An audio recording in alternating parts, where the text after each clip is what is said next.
Good morning, everyone. Good afternoon, good evening, wherever you're listening to us from. Let me welcome you on behalf of the Pan-Caribbean Partnership Against HIV and AIDS, PANCAP, and the Pan American Health Organization, PAHO, to this another webinar that is put on jointly by us. We continue this week by looking at men's health, gender-based violence, COVID-19, and other issues related to men and men's health. We had a very enlightening session last week where we looked at a number of issues ranging from physical health to mental health and social issues that do affect men and the way in which they interact with the health system. The average man pays less attention to his health than the average woman. Compared to women, men are more likely to drink alcohol and use tobacco, make risky choices, and not see a doctor for regular checkup. Men are assailed by the diseases that can affect anyone: heart diseases, stroke, diabetes, cancer, depression, COVID-19, and so forth. But men do also have very unique issues that affect them, such as prostate cancer and other health-related issues. Many of the major health risks that men face can be prevented with a healthy lifestyle, regular exercise, healthy diet, and reduction in risk factors such as reduction not smoking and reduction in alcohol consumption. Regular checkups and screening can also help in the early detection of diseases, and therefore it is important that men do pay careful attention to their health.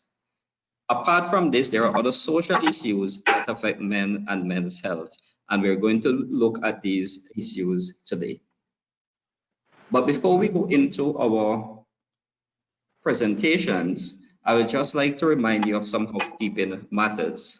Your mics are all muted, and we ask that when you're going to submit questions to our panelists, please type and submit them in the question box. These will be addressed at the end of the two presentations today. We're also recording this webinar, and we will share the recording on the PANCAP website and on our social media platforms for the benefit of persons who could not have attended this live session. Participants will receive a post-webinar evaluation at the end of today's session, and we encourage you to fill out this evaluation because it helps us to receive feedback and to guide the planning of future webinars. You will also be able to download a certificate of participation for participating in today's session. This week, we continue with our two speakers from last week, two excellent speakers, Dr. Peter Wheeler and Mr. Hanif Benjamin. Without any further ado, I will introduce our first speaker to you.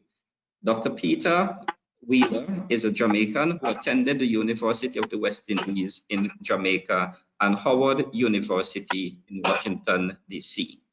He holds a master and a PhD degrees in clinical psychology, and he is a practicing community clinical psychologist. Good morning, Dr. Wheeler, and welcome. Good morning, sir. Morning, everybody. It's a pleasure to be back with the community again, and I look forward to sharing some of what I'm calling considerations in the COVID-19 pandemic and the gender-based violence shadow pandemic. I know a number of you wouldn't have been here at the last forum, so I'm going to very quickly run through a couple of slides that kind of summarize the issues and position what we will be considering today. So first and foremost, we're talking about how we look at things, how we perceive things, and how these perceptions influence the choices we make. And this is true both in terms of our public or patients' plans, but also in terms of we, the policy program and providers. Some of you will have seen this slide before. The one to the left shows both an old woman and a young woman can't really see both at the same time. The one at the right is a man. One hand is looking at you, the other is looking to the side.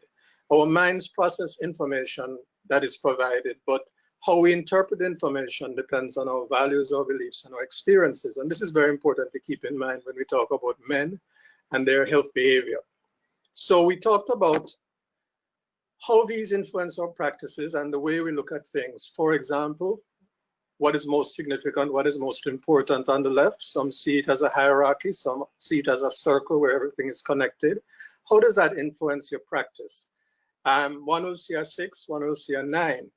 What happens when you have to negotiate with a client or a patient, for example, a man, about how he sees things when you see things differently?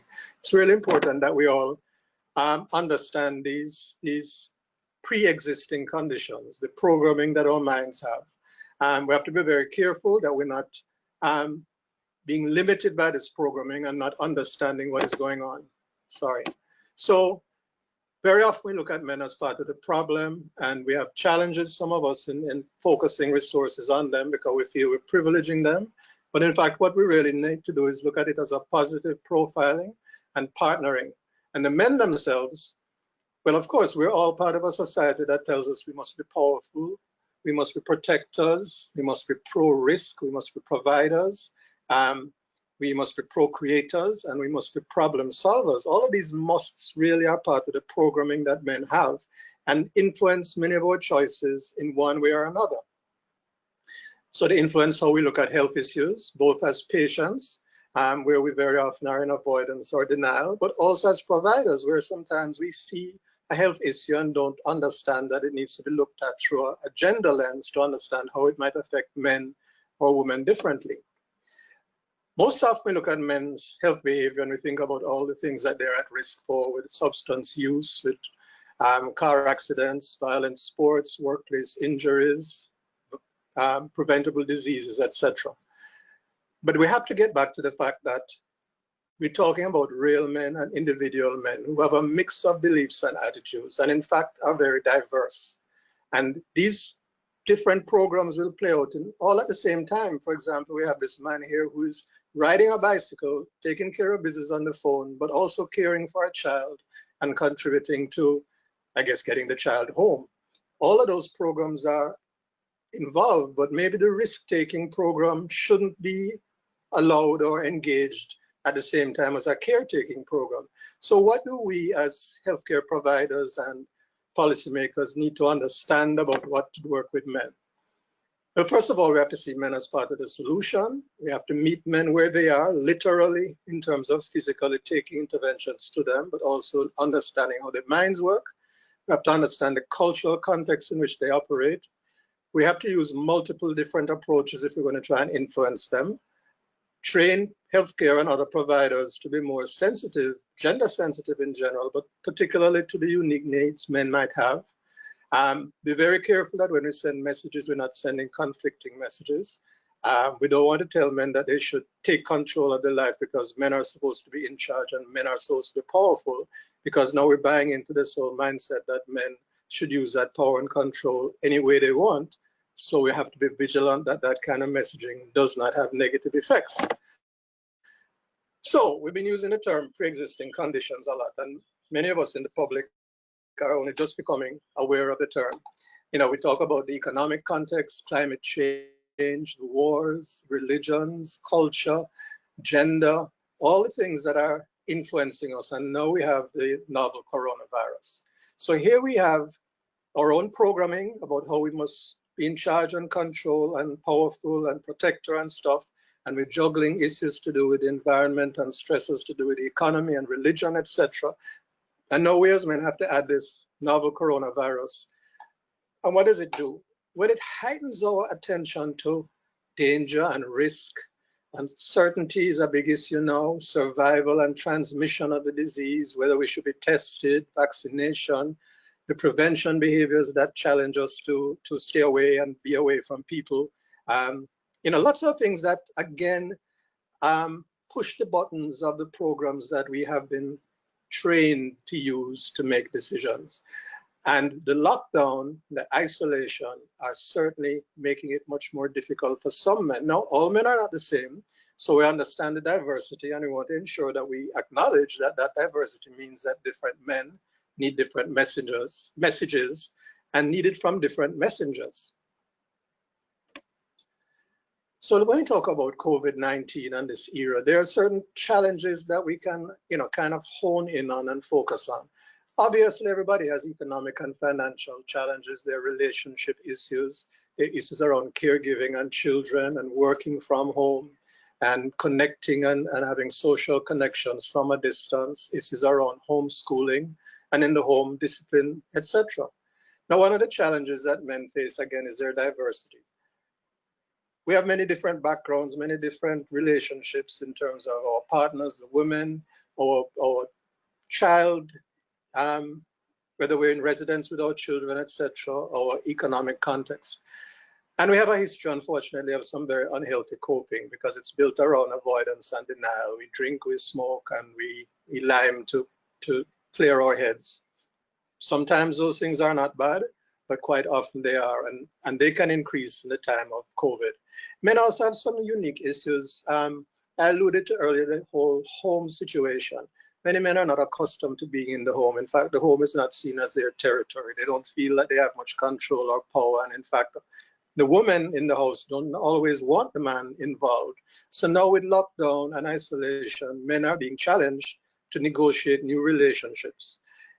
With children, very often men haven't been involved with their children, and so they don't know how to negotiate things like discipline and homeschooling and online services. And in particular, for those men who are single fathers or separated fathers, there's a lot of stress and anxiety around child access, particularly with regard to court rulings about care, etc. So we find that it's almost like a perfect storm for some men, where their socialization and programming, on top of their belief systems, on top of the context of stressors in the broader society, and then the specific stresses of COVID, are really challenging their core beliefs. And unfortunately, their coping strategies sometimes are very unhealthy and include one of the outcomes that we're going to focus on today, which is family violence. So what is it that we are trying to do? Well, we're trying to promote safe behaviors. And I want to use that broader context. Obviously, as a psychologist, behaviors is a lens through which I look at things. And the safe behaviors we're trying to promote in the larger context of wellness and health, and in the specific context of COVID-19 and family violence, are having safe mindsets, are creating safe spaces, including safe surfaces, because we have to remember about the masks and the hand hygiene, etc., and safe relationships. We have to keep in mind not only the relationship in terms of how we physically relate, but also in terms of the intimate and family and social and work relationships that we're involved in. We have to ensure that we support men in negotiating these spaces, particularly because we don't want them to end up engaging in unhealthy behavior, but also, and I say this very carefully, because men very often are in position of privilege and power. Historically and contemporarily, it is a truth, and therefore they are also very influential. So men as partners in the prevention of unhealthy behavior, in the prevention of family violence, are also very important. And those of us who work in related fields, I think it's an important mindset for us to have. We have a little challenge here, but part of the screen is covered. What I want to use is the context of HIV and what lessons we've learned from it. And I just saw this ad from Durex talking about protecting yourself and your loved one, and it juxtaposes the image of the mask, which it says you should wear going out, and the Durex condom, which it says you must wear going in. Humorous, very focused and targeted, connecting issues that are of importance or should be important to all of us, but particularly to men, and therefore carrying a very powerful message, especially during this lockdown. And I think that this has been part of the evolution of our response to HIV and AIDS, but there are a number of messages that we need to learn. Now, there's a little challenge with the slides. I'm going to read them to you. But I think some of the key messages we need to take as healthcare providers and those in adjunct areas that we learn from HIV would be that we need to have accurate information from valid sources at each stage of our response. In this issue of COVID, there's a lot of uncertainty, and all of us feel like we need to pin things down, but this can be particularly true for men who feel that they have to be the authority, that they have to know what is best. And it can be very challenging when they're confronted with what seems like conflicting information. So whether it's information about the statistics or the transmission risks or the treatments, we have to provide valid information and encouragement to get and access that information. We need to raise awareness, but we need to learn from HIV how important it is to avoid messages that lead to denial. We don't want fear paralysis. We don't want stigmatization of any group, one group or another. And we don't want people to be in denial or avoiding accessing information and raising their awareness. So we have an important role to play there, which was certainly learned and emphasized during the early days of HIV. The other issue, which relates back to the slide with the mask and the condom, is about promoting self-efficacy and the skills for prevention. Again, we have to understand how people look at things. We learned a lot about how to promote condom use, about the attitudes and beliefs that were barriers to uptake, about the importance of being in conversations and discussions around condom use and negotiating condom use and identifying when to use and when is a high risk and when is a low risk time. And I think that issue of accurate risk assessment is also very critical for all of us, but again, for men, because again, a lot of us men like to feel that we are risk takers and it's part of our manhood, it's part of our identity. So a simple thing like choosing not to wear the mask is not necessarily based on not believing that it can help. It may be more based on feeling that it's a sign of weakness, of being a wimp if you wear a mask. Clearly different mindsets for different people, but we need to understand the context, the age and stage. We know that adolescents and young people now are a critical target group. What are the factors that would make them assess their risk more effectively and reduce any high-risk behavior? We need to make sure that the messages are culturally relevant and, you know, they preempt any dissonance or resistance. And certainly we need to debunk the myths. And finally, in terms of the issues about collaboration and coordination, a forum like this is very important. It brings together a number of people from different backgrounds, because all of us have influence, whether we're healthcare providers, politicians, faith-based members of faith-based communities, media practitioners. We learned a lot from HIV/AIDS about the importance of having a coordinated and collaborative and strategic approach to our response to these pandemics. So we have a game plan, and I think it is a game plan that has worked well in the past and that we can apply in terms of our own interventions in trying to respond to COVID, especially when we try to focus on men, because we learned a lot about Caribbean men and their attitudes and values through our work with HIV and AIDS, and of course other areas, sexual reproductive health, etc., etc. How do we apply these to the work we're doing with men? Well, as a man thinks, so he is a proverb, but I'm not sure why some of it is being blocked here. We had a little technical challenge earlier. So an important target for us is influencing how men think. That will influence how they behave. So COVID, it challenges our programming, our mental programming. We're programmed to be powerful and you know, COVID makes us feel powerless and out of control. We therefore have to really learn to, and we as providers need to send the message, whether it is in our face-to-face care work, in our program planning, in our talks and lectures and media. Men have to learn to accept their limitations and plan and structure their time. It's not a sign of weakness to change your mind and have to do something different. It's not a sign of failure. And even though we are taught that we must be protectors, protecting against COVID is a challenge, and it means that you have to keep assessing risk and choosing wisely. It's not that you choose one strategy and stick to it, because the scientific information may change. Our financial challenges that are very critical when we feel that we are supposed to be the providers mean that we have to keep assessing, accessing resources and managing those resources. Again, not a sign of weakness, but a sign of strength and a sign of being motivated to succeed. All those vulnerabilities that we're now going to face are things that we need to name and tame. And I'll talk a bit about that later, because there are a lot of stressors, emotions that overwhelm men. And unfortunately, we as men are not usually comfortable with expressing and coping with these emotions. And the only one that we are society gives us permission to deal with is anger and aggression. And that is one of the challenges that we are facing and may face more in the future, because COVID-19 is going to be around for a while. It's a marathon, is basically what it is. Men are trapped at home with few familiar outlets.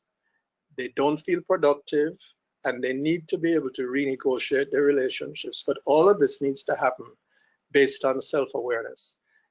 You can't manage your thoughts and feelings if you're not aware of what is going on. And a critical part of expanding on that issue, as a man thinks so he is understanding how our minds work, how men's minds work, and what are those implications for those of us who are designing programs or providing services. Well, as noted, the effect of the lockdown and the isolation, those measures have to be countered. The impact has to be countered. We have to think about the victims. We have to think about the perpetrators. We have to think how health promotion and care providers need to change what they're doing, modify. And we also have to look at what is happening in the public with the peers of these people who are possible victims or perpetrators. It's really critical to remember that we're all part of the same culture. Our socialization is very similar, but there are going to be differences. And what we're trying to prevent here, as much as we can, is conflict.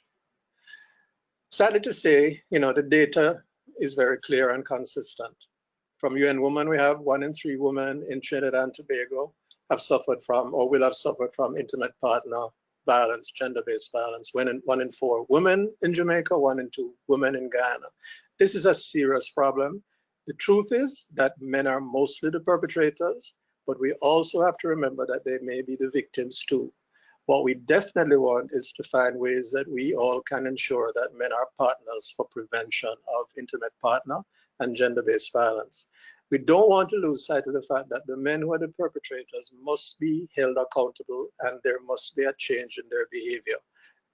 Victims must be protected, and they're primarily women, but we also have to have a lens on the fact that as these stressors increase in this era of the pandemic, all aspects of violence and aggression are likely to increase, and therefore men are likely to be more perpetrators, but they are also likely to be more victims. And we have to keep in mind that men are perpetrators of violence towards men as well. So this is a complex thing, and we really have to begin to drill down and see what we can do to make changes.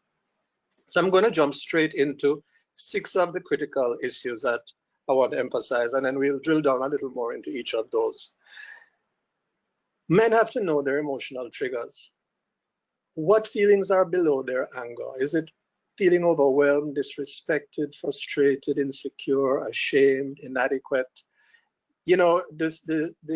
If you don't know what is really bothering you, you can't do anything about it. And unfortunately, society, as I said, has programmed us men to not understand our emotions. And we have to facilitate that. Whether you are a healthcare provider and you do that as part of your counseling and your healthcare services, you ask certain questions, you share certain material, or whether it is part of outreach programs in the community or in the media.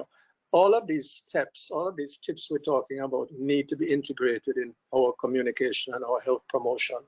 So you know your emotional triggers, you need to notice the warning signs, because your stress response doesn't begin when you get the headache or you start shouting or you start withdrawing. It began with whatever was the emotional trigger. However, if you are able to notice your stress response, your physical symptoms, heart rate, you're biting your fingernails, tapping or hitting something, then you can begin to understand what was triggering it. The sooner you know your warning signs, the early warning signs, the sooner you know your triggers, the more effectively you can break this process. So at any given point, we want to help men to stop. Literally, if they realize something is going on, they need to give themselves permission to stop, self-assess, take a deep breath, consider their options, and then proceed. Don't just operate on automatic that is a response to all the socialized programmings and the triggers and the stresses in society. It really helps if we can teach men and we ourselves can practice that simple thing. It's almost like we're driving, and we need to shift from being like we're driving an automatic to driving a standard shift where you go into neutral and then decide which gear you need to go in. Too many of us are impulsive, especially when we feel triggered and disrespected, and we shoot off, we just mashed gas. And that is very problematic in many ways. Whether we're mashing the gas and becoming violent, or we're going to be drinking too much or driving too fast, all because we're trying to manage our stress. So let's learn how to stop. Let's learn how to go into neutral. Let's learn how to take a timeout, which is number 4. Even though the problem may not change, what you are actually trying to do in dealing with it is to take that neutral timeout space to change your mind, think differently, not the automatic. And it really is healthy too, because it slows your system. I don't have to tell healthcare practitioners about the parasympathetic and sympathetic nervous systems and stress response, etc. So a timeout is very important. And unfortunately, men don't take a timeout because it feels like you're avoiding the problem-solving power role. It's not seen as rejuvenating, and they don't understand, too many of us don't understand that a timeout is not about switching gears to another activity that is going to stimulate us. Timeout can be a recreational activity, but sometimes it just needs to be a quiet time to rethink and let some reprogramming happening, because that's all part of number 5, the self-care. And one of the challenges we face, of course, is being willing to reach out for help. And nowhere do we see it more than in healthcare in terms of physical health, but we also see it in terms of mental health. We all have friends, but the challenge is that talking to friends sometimes makes us feel vulnerable, as if we're showing our weaknesses. Friends don't always respond appropriately. So sometimes we need to have that anonymous or confidential support, which is provided now a lot by the tele services, the hotlines, etc. And we really need to encourage men to use those services if they don't feel comfortable talking to somebody face to face. There are a lot more options. The bottom line, of course, is that men are accountable. We have to get away from the excuse that so-and-so happened and so I had to. She made me do this. I think that really has to be challenged. It has to be challenged by all of us, providers, but also men as peers. Once you begin to see yourself as accountable and realize that you have other choices, then you're far less likely to engage in the unhealthy behavior, whether it's substance use, risky activities, risky sex, or domestic violence. So those are some of the critical issues we want to help men to understand, and we as healthcare providers and those working in adjacent fields need to understand and appreciate the importance of promoting. As I said, once you understand your triggers, you can understand the effects and your automatic reactions, then you can start reprogramming. But one of the issues that we highlighted last week was that when we think about health and wellness, we also have to remember that it's not just about physical or emotional. It's also about social, it's also occupational context, and intellectual and spiritual. So as we're promoting health and well-being, as we're promoting self-awareness and choice, we have to remember that all of these have to be done in all aspects of our life. And that is where our messaging as providers needs to be reinforced. Because if you're going to reprogram your brain, if you're going to change your mind literally so that you don't engage in these unhealthy behaviors such as gender-based violence, then the message needs to be working in all aspects of your life. It can't be just a social message that you shouldn't do it, but you should understand the intellectual component, the physical component, the spiritual, the emotional, and even how it plays out occupationally in the way that you operate at work. So men have to be reminded that all these negative feelings are normal, especially in this time of COVID, but you can choose what you're going to do with these feelings. And when you make the healthier choices, it then is going to be less stressful and keep your mind more open and clear about what needs to happen. I mentioned already that the relationships that we're dealing with, where men can become aggressive, feel frustrated, and perhaps be violent, are in all the contexts, from work to social, the household, intimate partner, parenting, and even with the elders in the home. So we've talked a bit about COVID and stress management. I think it's really important to keep in mind that this situation with the COVID-19 pandemic is one that is likely to be around for a long time. We have to find ways to raise people's awareness, to keep them engaged, to have them see that they can protect and prevent transmission, that they have an important role in terms of the people around them, but that also they must also manage how this virus is affecting them. And we've talked about the fact that it's going to affect them emotionally, that these emotional responses can lead to various coping strategies, that these coping strategies may be healthy or unhealthy, and that for men, we are particularly triggered in this context of COVID because of the socialization, patriarchal model, and our assumptions about what we are to be like. But we are also in a context where those around us have expectations of us. And even if we try to change, sometimes there is pushback because people expect us to play those traditional roles. It is really important that as men, we support each other, that we engage in these conversations that break some of these patterns of thinking, that we use the self-care strategies in our toolkits, things that we did before we may not be able to do as easily in terms of sports and liming at a bar, etc. But there are other ways to socialize in smaller numbers, physically distant. It doesn't have to be an all or none thing.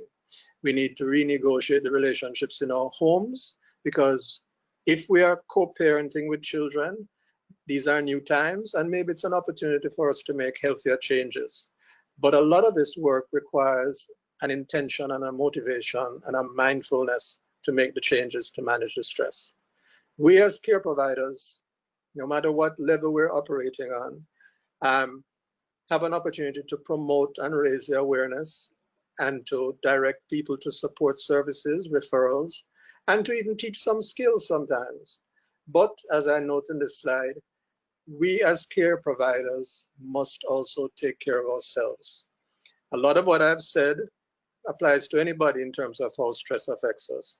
There are unique challenges men face, and certainly unique challenges women face. But there are even more unique challenges that are faced when you care. And literally, I mean when you care, when it matters to you about what is happening to the people around you. We cannot underestimate the level of stress that many of us as providers, even at the level of policy and program. There's a lot of stress we're under, and we have to ensure that we take care of ourselves. Some days we may feel like we just aren't able to, and that is when we need to know and find a way to take that time out for ourselves and do something, use something from our toolkit. But in the meantime, we need to be focused and strategically move forward. A well-known saying that I've used before speaks about a crisis being a time of danger and opportunity. It's attributed to John F. Kennedy, but it's actually a proverb from China. And in researching it, I found that the actual meaning is said to be that in times of danger, there are opportunities. So that's the danger and opportunity. But the piece that is added is that it's a time to make new choices. Because if you make these new choices and you handle the danger wisely, then you will have opportunities for new experiences, new directions, and basically for healthy survival. So I want to close there, and I hope that this has been useful. In the short time, it's hard to cover so many issues, but perhaps in the question and answer, we can get back to some other points. Thank you for your attention. Thank you very much, Dr. Wheeler, for that excellent presentation, putting men in the COVID-19 situation. Not often, we will hear where men are placed in that situation, and you looked at the different scenarios in terms of how men will respond in the different in these different situations as they're locked at home, and a number of issues do come up. I also like that you touched on creating a safe mindset, because if we don't have a safe mindset, then of course we cannot create safe physical spaces, and this can also lead to not having safe behavior among men. The issue of interpersonal violence also was really appreciated, as often the status quo is looking at men being the perpetrator and women being the victim. However, we were reminded in your presentation that men are also victim of violence and gender-based violence and these types of issues. Without any further ado, I'm going to introduce to you our second presenter for this morning.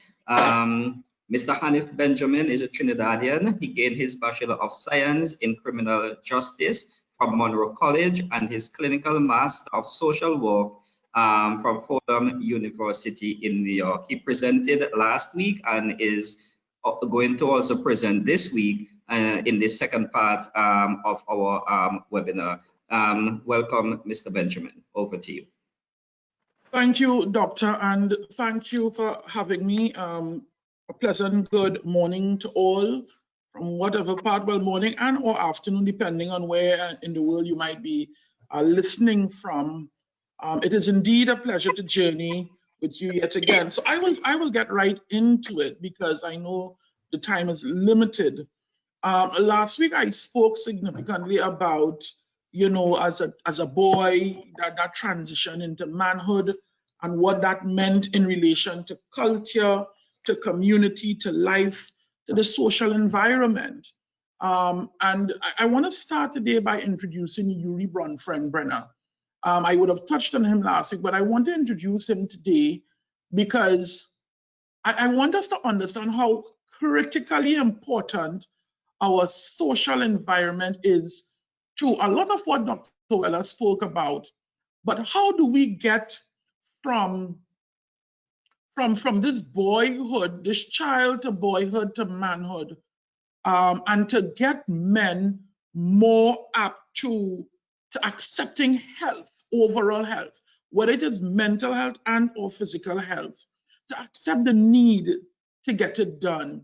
As we know, most times we don't go to a doctor unless something is absolutely wrong.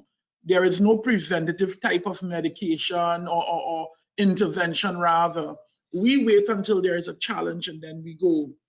So today, I want us to understand when you talk about Yuri and the social environment, how what happens in our environment impacts who we are, how we develop, what we develop into. And the question for us is whether all of us, bar none, is in fact responsible for who our men becomes, one, and for the change that is needed in relation to men and men's health. And so I spoke about, even when I spoke to my friend, Dr. Pemberton, who is a noted pediatric or adolescent doctor in terms of health, she's saying to me that, Hanif, we really don't get boys coming to the doctor unless something is wrong. You may quickly bring a girl child to the doctor, but we seldom bring boys to the doctor.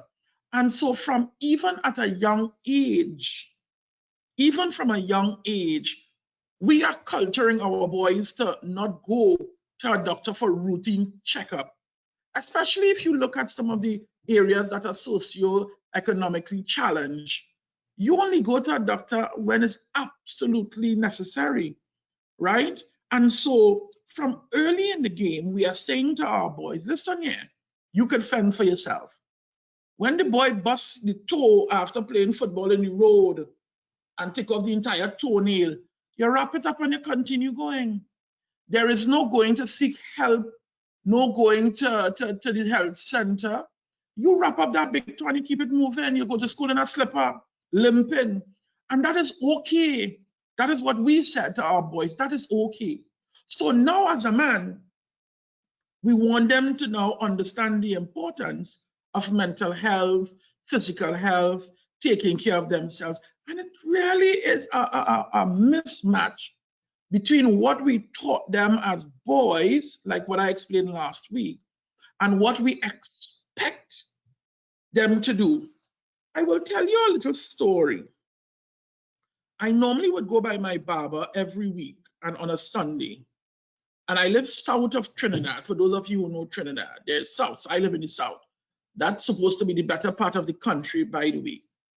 And I would go to this barbershop, and they were always so vile, their mouths dirty. You know, that is what we'll say, because they say a lot of bad things in that barbershop. And it's loud. And it always annoyed me because, I mean, why are they coming here to make all this sort of noise? And until one day, and strange enough, my phone died. And so I had nothing to do but wait in full mental presence. So normally I would wait, but I would be on my phone chilling. And I became engaged in this conversation. And you know what it really was? It was a therapy session going on in that barbershop. It was a therapy session because men, only men in the barbershop, were so expressive about themselves, things that you would never ordinarily hear. One guy talk about how his wife don't want to give him the sex, and one guy talk about how the wife does give him so much problems, and one guy talk about the stepchildren and how the stepchildren don't like him, and so but of course they are saying this, having this conversation loudly and using profanities, of course. But beyond the loudness and the profanity, what I heard in that barbershop was men talking to men about how they feel. It was men talking to men about their emotions. It was men talking to men in a safe space. And so it dawned on me that it is not that men don't want to talk, you know. It is not that men don't want to go to the doctor, you know. It's not that men don't want to get help and to move on, you know. It is the way we as a society place men. And that box that we put them in, that shuts their emotion off, that show them that they should never have emotion, they should never express those emotions. So you know what happens? They keep it in. They keep it in.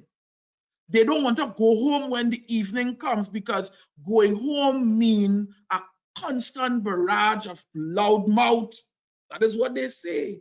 A constant barrage of, we don't have enough money. A constant barrage of, you're not good enough. And they're not able to say or express how they feel. They're not able to say and express what is going on with them. And therefore, the real question for me is, are we allowing men to be who they are? Are we allowing men to express themselves? Are we allowing men the space, just the space? And so when I look at the ACE, as I spoke to you last week, the adverse childhood experience, and that trauma and what happens in childhood that then moves into adulthood. And then we drop COVID in the middle of this. And when we drop COVID in the middle of this, we are saying that here it is. A man has no escape, none. The reality is, as Dr. Peter Weller pointed out, he really have never engaged with the children, you know. He really go to work and come home and go to work and come home. The wife or the woman deals with all of that. And so now we are asking men to be in a confined space for 24 hours or their whatever time during that 24 hours, and to be an active participant an active participant in the home. And I am saying, is that a realistic expectation where we have for a long time told men that, hey, this is not your work, or for a long time push them to the left or to the right? So you see, for me, the real issue here is, how can we get men to understand help, to recognize they need help, and to access the help? Putting up a building and all them things is all well and good, you know. But you will have the building with the staff and the security only. How do we move men into that place where they can come like the barbershop? They can come like the barbershop where they have that safe space where they could have been who they were and express themselves the way they ought to have expressed themselves. And so a greater emphasis must be placed on the culture and how we as a society respond to the man. When I've been dealing with gender-based violence, you know, I remember, I'll give you another example. I was called to Laramie because this was Christmas Eve. 2 cases, by the way. In the first case, it was a married couple, and she called and I went down to the home. And he was on the left of the table and she was on the right and I was in the middle. And the first question I asked was, how long have you all been married? He said 14, and she angrily corrected him and told him it was 15. I said, we'll settle for 14.5. We'll come down the middle.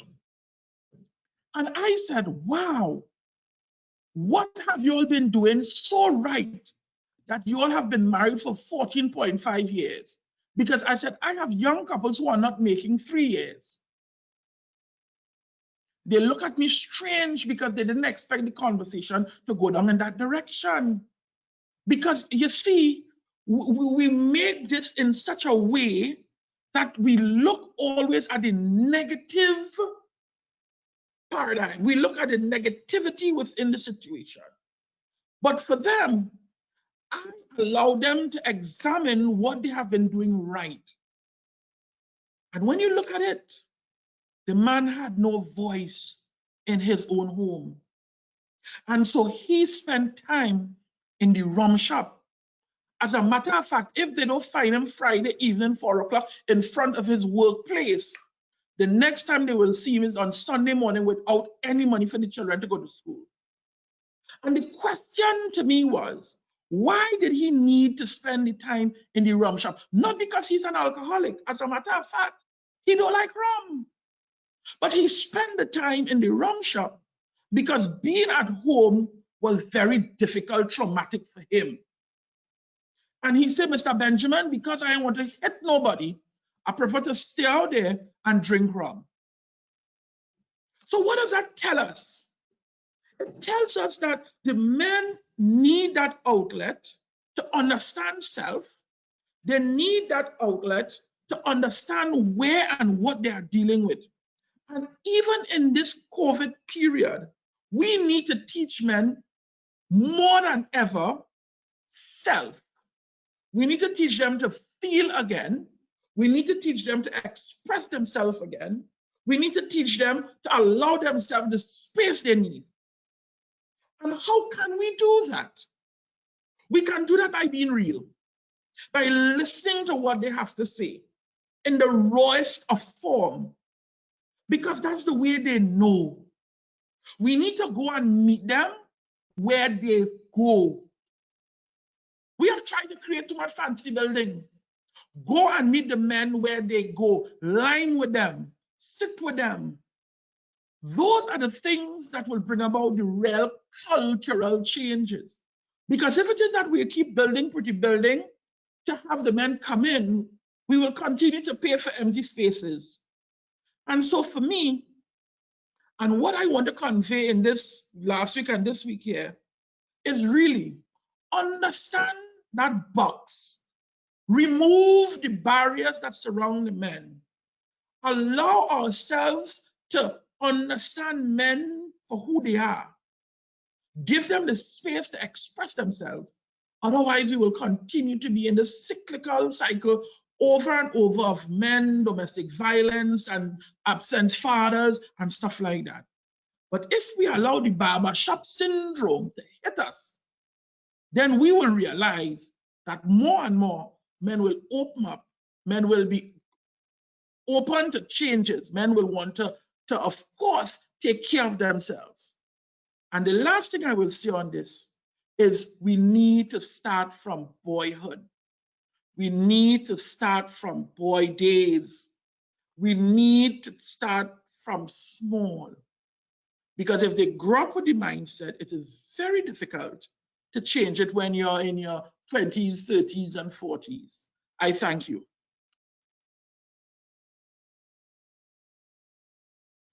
Thank you very much, Mr. Benjamin, for that enlightening presentation. When we were looking at the issue of men's health and looking at having this webinar, we thought that it would have been really difficult to get presenters to really touch on the issue, but I think that we made a great selection and you guys have really done justice. I think that all of us on the webinar will agree that you have done justice to the topic over the past 2 weeks. I like how you presented the real life examples of the challenges and the real situation that men are faced with, and particularly love the barbershop example, because these are the spaces that men feel safe in, and these are the spaces that men do express their their challenges. Also, these are the spaces that they used to boast. And so if we are to reach men, as we had discussed last week, we have to look at reaching men in these spaces, and as you said, not building fancy buildings, because they're not going to go to these spaces. They're already, as we've seen, programmed in a manner where they're comfortable and they're accustomed to using these spaces. So I think that last week we looked at making that shift. And so it is critically important for us to really reach men where they are in their comfort zones and be able to work with them from that position. So I thank both of you for 2 excellent presentations this week, and also for the presentations building on the presentations last week. I encourage you to type your questions into the question box, and we will post them to the presenters. I also urge that you make your questions as brief and as concise as possible, so that they can be addressed. I do not see any questions yet, but I saw that there is a comment who is saying that that in many places there are challenges that men are faced with. For example, many of them use herbs. Some of them drink alcohol every day. They do not eat properly. They do not want to use, when it comes to condom use, they do not want to use it. However, some women are not allowed to use contraception. And that is just a comment that that is placed there, probably highlighting that that men are allowed to do whatever they want to do, but when it comes to women, it is really not expressed in an equal manner, because some of them are not allowed to use contraception because of probably how men look at these issues. We do not have any questions yet. Again, I encourage you to type your questions in the question box, so that we can pose them to the presenters. But I was just going to say something. Yes, go ahead. Yes, a couple of things while people are putting together the questions. I think it's really important that we appreciate the diversity of men. I said it before and I'll say it again. That's one thing that HID taught us as we dealt with prevention and protection, but also as we dealt with adherence to medication and regimes, etc. We have to understand the diversity of men. And when we talk about men's unhealthy behavior, we have to understand that there will be men who they're not mentally healthy in general, and so their health behavior is a symptom of mental ill health. But there are other men whose behavior is based on some very rigid belief systems. And so anything that doesn't fit with their belief system, they ignore or avoid. Then you have other men who are just ignorant in that they've never been educated. They don't have the facts, they don't have the information. And you have other men who have too much else on their mind and they cannot take the time to focus on healthy behavior. The reason I'm highlighting that is it means that different men need different messages. It's not a one size fits all. And that is one of the reasons why all of us as policy program providers, wherever we fit in the environment of health and wellness, we have to be able to understand our target individual or target group and then have the right messages to engage them. And I think that this is true also when it comes to issues around gender and gender-based violence. There are people who are verbally abusive, but they would never be physically abusive. They may need a different set of messages. There are people who believe that their power is God-given and their faith supports it and they're able to use it in whatever way. Maybe they need to get messages from their faith-based providers that compensate for some of those misinterpretations. Again, it is about understanding the diversity of men, understanding the multiplicity of programs that might be running in their minds, and understanding that at any given point, they will need to learn to make a choice consciously and mindfully, and not based on the automatic thinking from all the socialization. So we really have an important role to play. And when we talk about going to where men are, it's about going so we can learn about them and take it back to where we work. Or it can be about taking our messages to them. And we certainly learned that in HIV in terms of working in communities and working on the corners and working with sex workers and working with children and people with various sexual orientations. That made a big difference. I just want to add the point though, that we also learned that you have to keep taking those messages because there are always new people who need to learn about their risk. And it's something we have to keep in mind with the COVID pandemic. It's not going to be a now for now thing. These are protocols that we have to develop and implement in years to come, and they're going to have to be modified as the science changes and the epidemic changes. So again, the work that we're doing and these conversations, I think, are a starting point to move us in that direction. Great, thank you very much for that. We have some questions coming in, and I think that this question is directed to both of you. Can you share with us some successful strategies of addressing gender-based violence issues among men? We have about 5 or so minutes remaining, so all right, I'll start with that one. We'll try to get all of them in. I'll start with that one because a very innovative program was started in the Caribbean some years ago called the Partnership for Peace. A team of us from across the region, psychologists, lawyers, pastors, social workers, etc., developed a program that works with men who were court referred because they had actually been convicted of being abusive. And these men came and they came to a series of sessions that were structured around all these issues we're talking about, culture and religion and early experiences and socialization and substance abuse and parenting. And in those sessions, we facilitated discussions, we shared information, the men shared their experiences. That program has been done in several countries. It's been studied most in Grenada, and I can tell you that it has one of the highest success rates. And when the research was done, the reason that it has been successful, and we've been doing this for more than 10 years now, is that the men had a safe space to speak. As Hanif has mentioned, and I mentioned earlier, the men had a safe space to speak.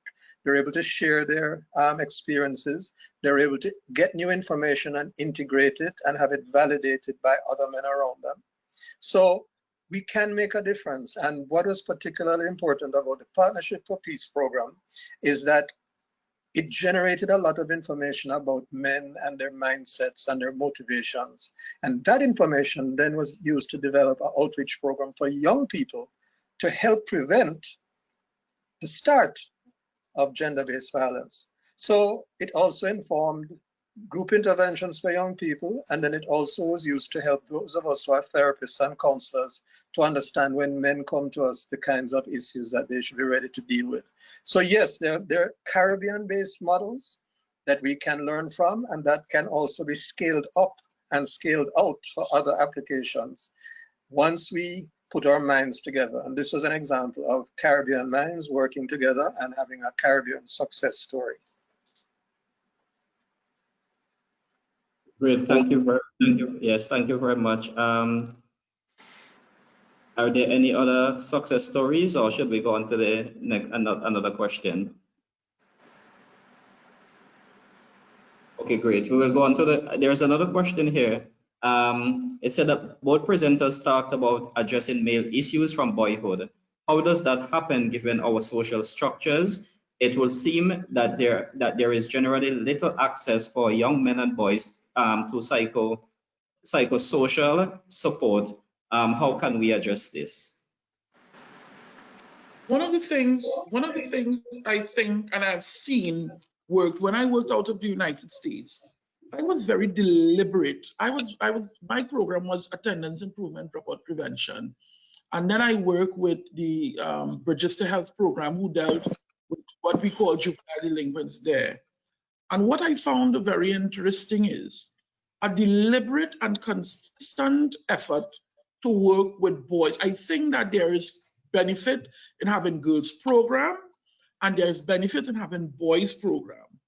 Now, if you remember, if you throw your mind internationally, there is the Boys and Girls Clubs of America, and there is a curriculum specific to boys, and there's a curriculum specific to girls. And if I were to translate that down to the local place, we have the Boy Scouts, the Girl Scout, Girls Guides, and stuff like that. And I think we need to utilize these programs and or create specific programs that treat with boys. Because in that program that I led in the United States, that I still use down here from time to time, it deals with things that are pertinent to boys and addressing those boys' issues. And I think for too long, we have always been dancing around. But I think we must become very deliberate in how we treat with boys in our school system. And you know what? We can't really count on mom and dad to do it, unfortunately, because mom and dad may not have the wherewithal, they may not have the skill set, and they may not have the temperament to do it. And that is why we must now create areas, for example, the school, the boys' club, all these things, to help boys to understand who they are, to help them to understand their own body, to understand how they think and how they understand things, how they see things, and help them to shape and craft a mind that can help them to be young men or men in the future who will not be susceptible to these kind of societal pressures. And Hanif, I would add to that one of the challenges we have is that when attempts are made to implement these kinds of programs, whether they are trying to teach family life education in schools or trying to do outreach with community groups, there is no consistent best practice that is being applied. So when I mentioned the Partnership for Peace Youth Outreach Program, that's a protocol and a model that was developed based on Caribbean culture and Caribbean regional needs. But we don't see it having the kind of uptake it needs to have. It needs to be promoted and supported. And the organization that I have been affiliated with, Caribbean Male Action Network, which is called CARIMAN, has also tried to do a lot of work creating these kinds of spaces in Dominica, in Guyana, in Trinidad, in Barbados, Grenada, Jamaica, etc. So there are models that exist, but we need to collaborate on identifying which are the best models and then disseminating them to people. Now, what happens, for example, in family life education, when those programs are attempted in schools, you get a lot of resistance because some parents don't want their children, their sons, being taught about their body and sexual health. They don't want them being taught about other values and things that they feel are in conflict with their personal beliefs. And so what you get is the baby being thrown out with the bathwater, literally, because then no program is done and nothing is done because various interest groups have made certain things taboo. And after a while, the entire intervention becomes less worthwhile. So we really have to collaborate more on that. especially when we look at, as Hanif says, the implications of all of this for the adults that we are raising and who we hope to lead us beyond the COVID pandemic. Great, thank you very much for that. And there are a couple of questions on this initiative, the Partnership for Peace program. Yes. Two questions: How long has the intervention been running for, and if there are any evaluation reports that can be shared on this program? So certainly, it's a program that started in the early 2000s. I believe about 2004 or 6.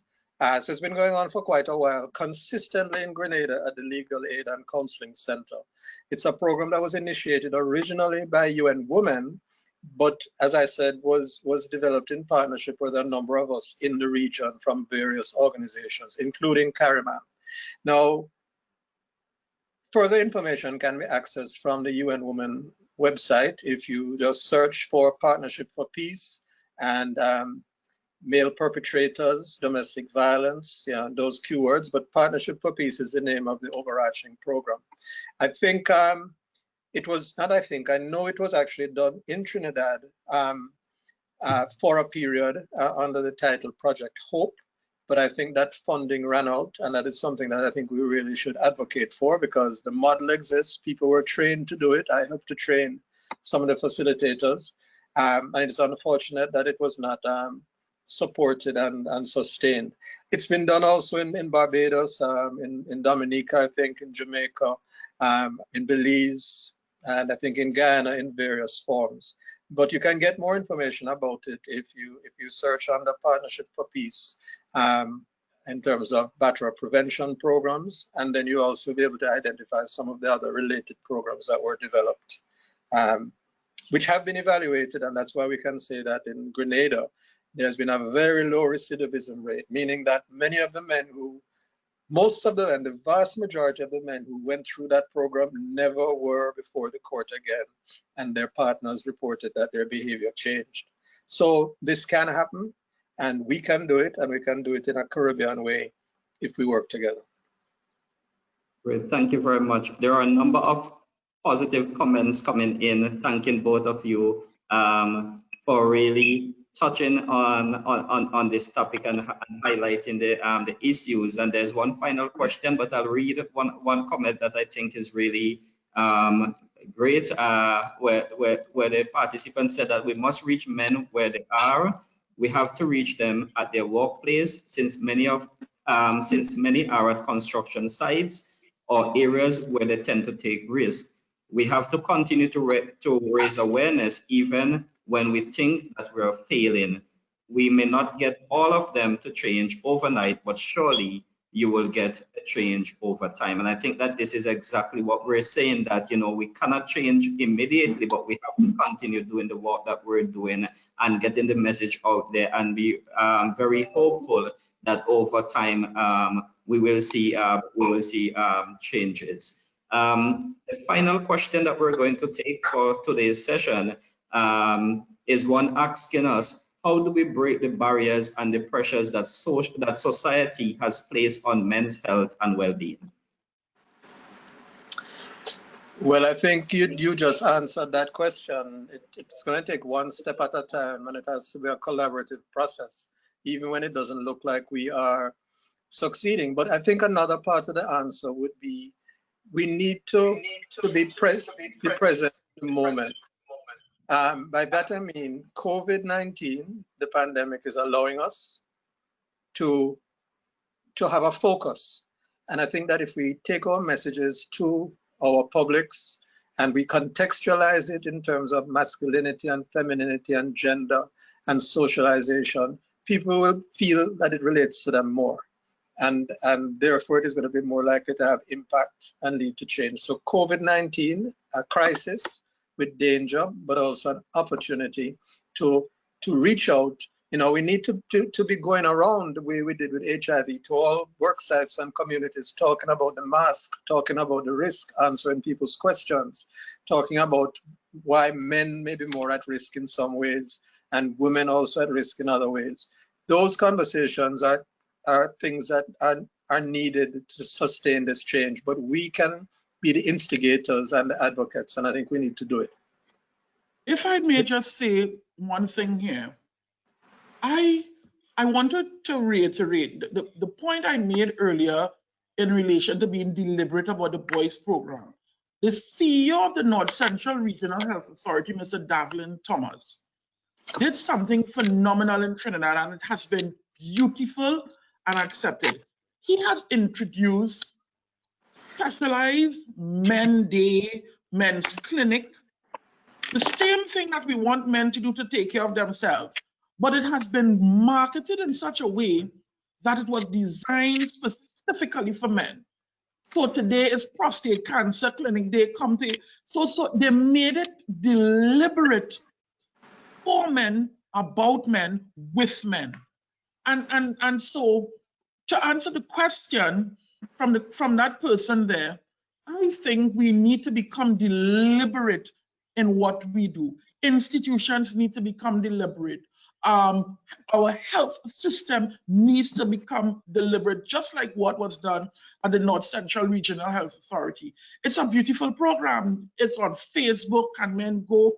And what they did, they got prominent men, sportsmen, other kind of men, politicians, to take pictures, going to get their pressure tested, getting, all these things. So it encouraged men to become part of the system of health. Thank you very much for that, and I think that is really a very good, closing comment. We have to be deliberate and we have to be bold. We cannot be timid when we're looking at men's health, and so we have to reach them where they are, and we also have to be bold in terms of pulling them in and ensuring that there are systems that attract them and are deliberately placed to respond to the health issues. So finally, I would like to say that we conducted a number of polls, and one in particular where we asked about the two greatest challenges in providing healthcare services to men. And what we've seen is that 90% of the respondents said that resistant to seeking help is one, and men do not prioritize health as another challenge. So these are the two major challenges that our participants have identified: the resistance to seek help and men prioritizing health. I would like to give just a couple of seconds to both of the presenters to just wrap up or to comment on the results of the poll.